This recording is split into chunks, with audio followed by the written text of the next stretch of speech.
I was wrong about Dusty the cat being pregnant, but another cat was pregnant instead. And the black cat is pregnant too. We've all been infected with Toxoplasmosis gondii, a cat parasite that makes you love cats. What I need to do is get a cat backpack and then hike with a cat riding in the backpack. I could also put a cat backpack with the cat in it on a hand truck and roll it around. Except I don't have a hand truck. As for the dog, it would be nice to dig a monorail subway for the dog, where the monorail cart or the monorail rail will be made out of wood, and a wooden monorail cart will ride on it. Except how to make the lining for the tunnel as I build it, the walls and the ceiling, to hold up the earth. I don't have any wood. The tunnel would have to be dug by scraping the claw of a hammer down through the dirt. The shovel is useless because the dirt is too tough for a shovel. A hole like this can only be created by a scraping tool. In 2 months, I created a hole this big just by scraping away soil that amounted to about 5 or 6 shovelfuls a day. Anyway, what if I carried a cat on a leash everywhere in a cat backpack? I should just raise one of the kittens and carry it around in a cat backpack everywhere. Now for the bad news, and there's a lot of bad news. My eyes have been swollen for half a year now, and improvement is at a glacial pace.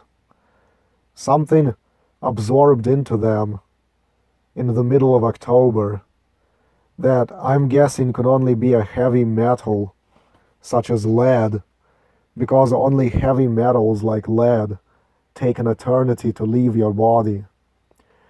And so my eyes had swelled from the front inward. It started from the front, and the swelling reached the back of the eyes about 2 weeks later. So the effect of that was double vision, where things like text would double upward. This is because the swelling was preventing the iris opening from adjusting to the light correctly. But now the double vision thing is almost gone. It's barely noticeable anymore.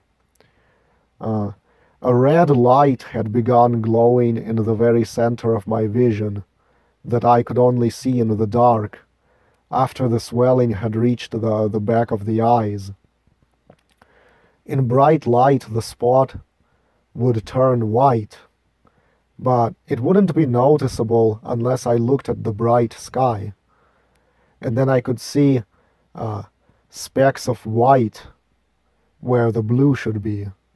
Where the blue of the sky should be, there would be specks of white. And it would glow red in the dark, almost sparkling. If I was outside, as soon as the sun sank to the horizon and the first minutes of twilight began, with daylight starting to turn gray, I would begin to see the pink spot. And if I was walking on the ground and I looked down toward the ground, it would appear as if I'm looking at a point of a laser sliding along the ground with me.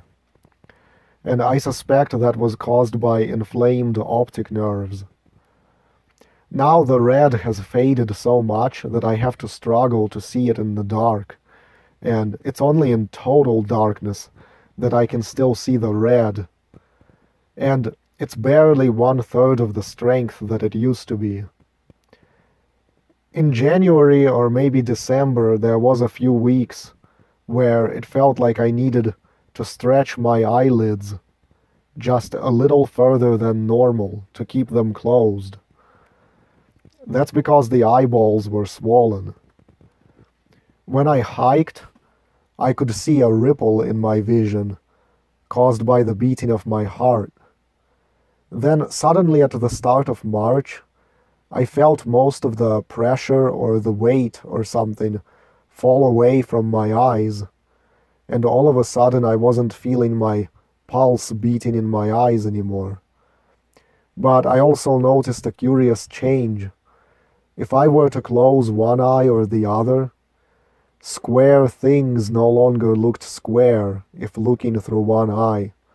Straight lines were not straight but wavy. Text looked wavy. But when using both eyes, the distortions cancel each other out, and everything is all right to about 95%. It's not perfect, but it looks normal. So it appears that most of the swelling has vanished from my eyes, but not all of it. Instead, parts of my retina remained swollen, and a lumpy retina causes some of the rods and cones to angle in the wrong direction, which is what makes straight lines appear wavy. It was better when the eyes were swollen uniformly and not in parts, which causes them to be lopsided, because at least the retina retained the proper shape when the entire eyeball is swollen. But a curious thing is that the partial swelling in both eyes is almost identical. The distortions are mirroring each other, so when both eyes are used, the distortions cancel each other out. That indicates an intelligent design to the whole thing. Why would the two eyes synchronize like that to avoid creating visual distortions as much as possible? Well, swelling is a defense mechanism of the body, and it's perfectly natural. It has something to do with cleaning out toxins. I guess it stands to reason that both eyes would synchronize the swelling to avoid visual distortions, since they deliberately chose to swell in response to a toxin. And I never would have guessed something like that is possible. The eyes seem to be the only organs that do that. If a bee stings your right hand, you don't have your left hand swell too. But in the middle of April, I gained a problem where in both eyes I have a sort of a blind spot that's about 20 degrees off center in the peripheral vision. Except it's not a blind spot because there's no dark shadow there. It's like a bump in the retina.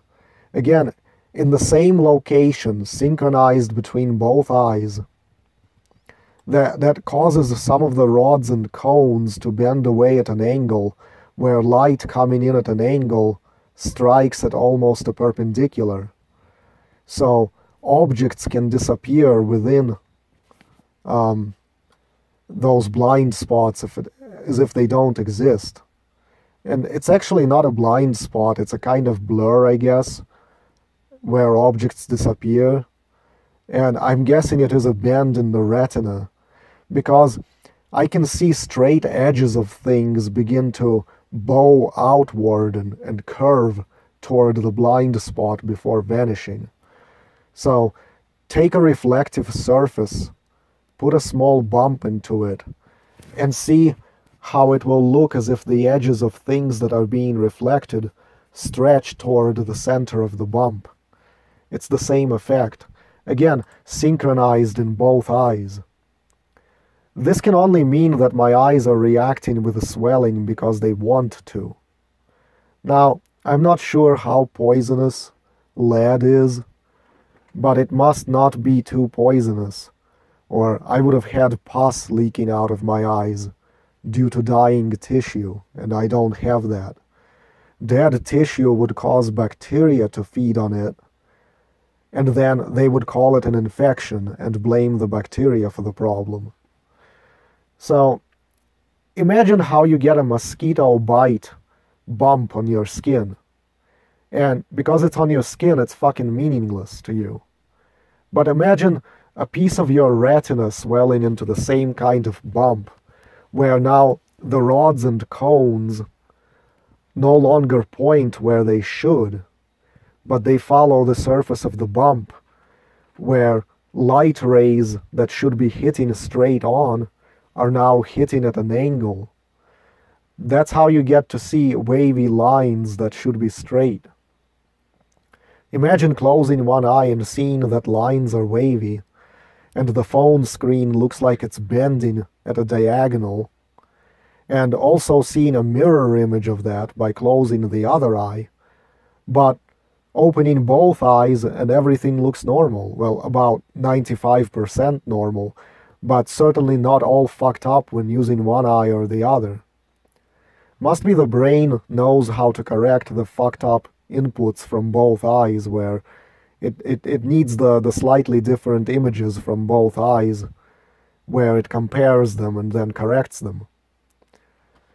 See, some things in your body you just don't want to swell. Like, for example, having an inflamed adrenal gland for almost a year, like I did one time, and it caused me to keep having panic attacks, because it would generate too much adrenaline, become bloated with it, and then it would just dump it all at once into the body. Now look how I've been shadow banned on BitChute. Most of Europe is not allowed to see my videos.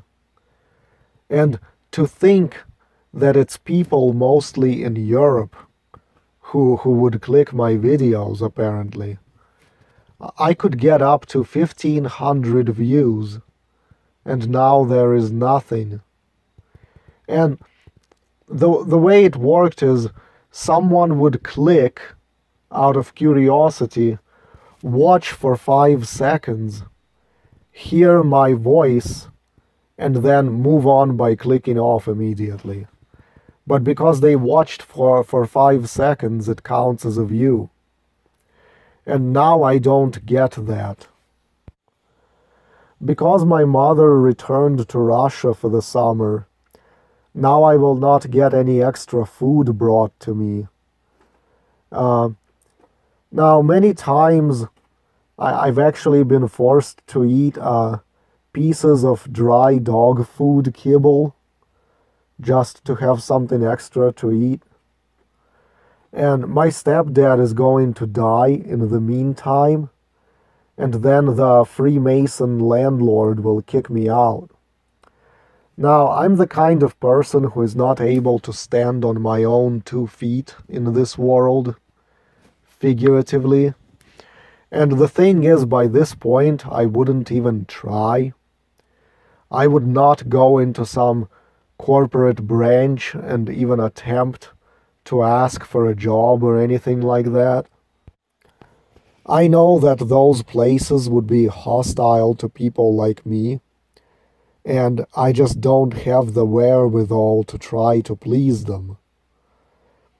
The Wedge World Order did a fine job of tricking humanity into its own demise, and so here we are. And I don't have the morale, I don't have the motivation to navigate through obstacles that I know to be fraudulent and don't actually have to be there. So I will end up dying alone of hunger inside some stealth camping location, unless I eat those cats. I just feel like it's the end of everything, just this doomed feeling.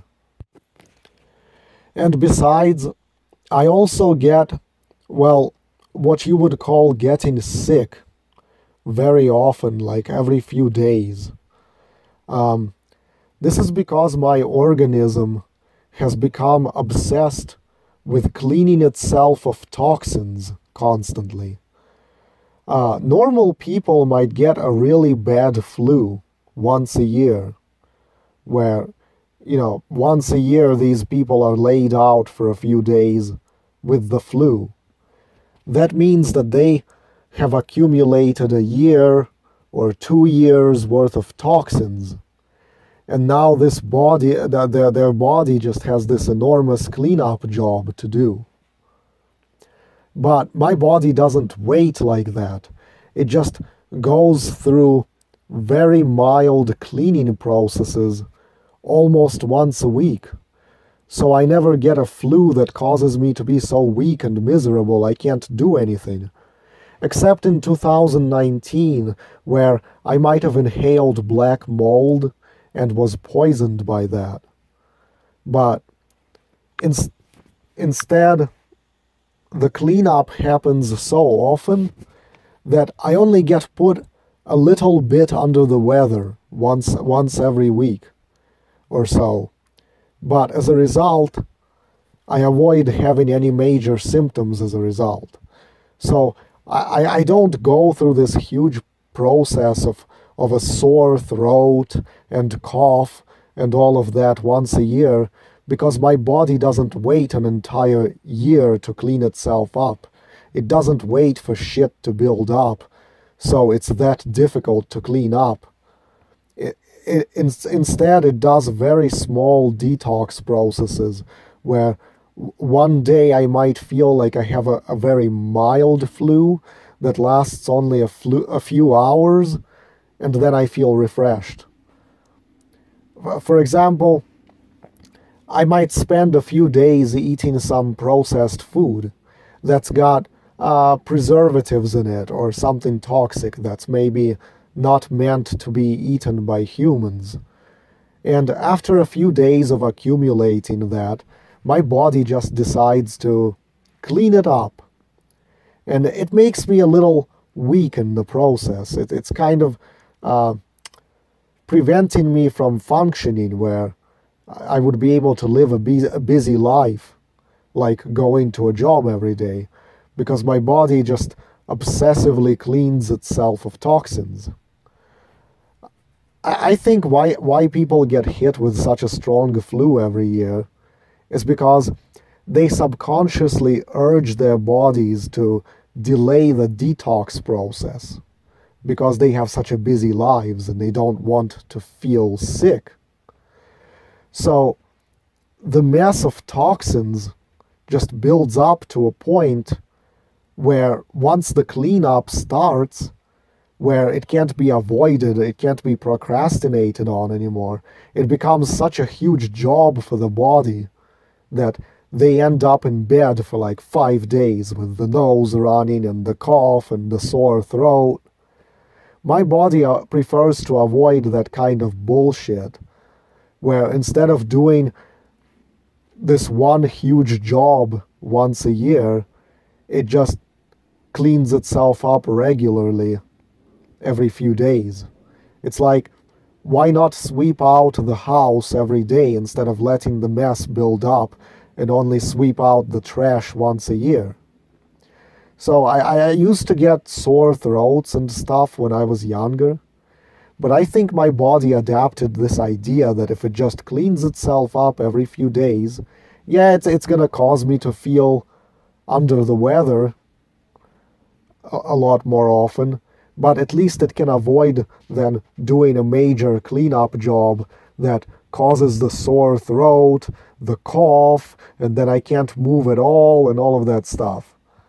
So it's like I've become allergic to everything except food, food and things like pollen.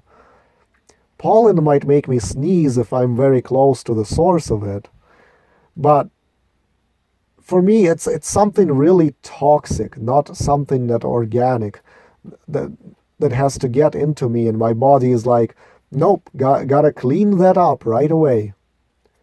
So I might have absorbed some lead-based paint dust into my eyes. And this stuff doesn't affect other people because their bodies are so used to toxins because people basically treat their bodies as toxic waste dumps. So their bodies don't even react to most of this shit. But everything in me has to overreact to things. So my eyes decided, oh no, we're gonna swell up because this doesn't belong here, and we're gonna stay swollen until it's all gone. And the rods and cones will be inflamed, generating specks of bright light, retinal migraine. And so things are looking dire. And what do? I think about cat backpacks. Just childish shit. And I found out that apparently the red spot in my vision was probably a mild reaction, because here's a story of someone on the internet who apparently had an optic nerve in just one eye. I have it in both, but this person must have had it in just one eye. The optic nerve got so inflamed that it was generating light like an incandescent light bulb. See, at least in light, I wouldn't see the red spot because bright light would override it. But apparently their spot was so white and so bright that it actually blocked their vision for the most part, even in light. It's like, imagine a phantom light bulb glowing in your eye, and you can't just close your eyes and make it go away because it's in the optic nerve. But apparently for this person, it went away after 3 weeks. And it says that this happened to this person after they got the flu. So what happened is apparently something poisoned their body. They went through a flu process that cleaned up their body. But the toxin settled in the optic nerve for some reason and inflamed it. But it must not have been a heavy metal, but something that broke down after 2 or 3 weeks, because if it was a heavy metal, it would have taken them more than half a year to get rid of it. And this poisoning I have, it did not just affect the eyes. It all began with about 3 weeks of pancreatitis symptoms. Oh, and for some reason in February, I spent all of February with a screaming tinnitus in my left ear. Apparently this lead must have soaked out of my eyes so deep into my head that it had found my auditory nerve and inflamed it.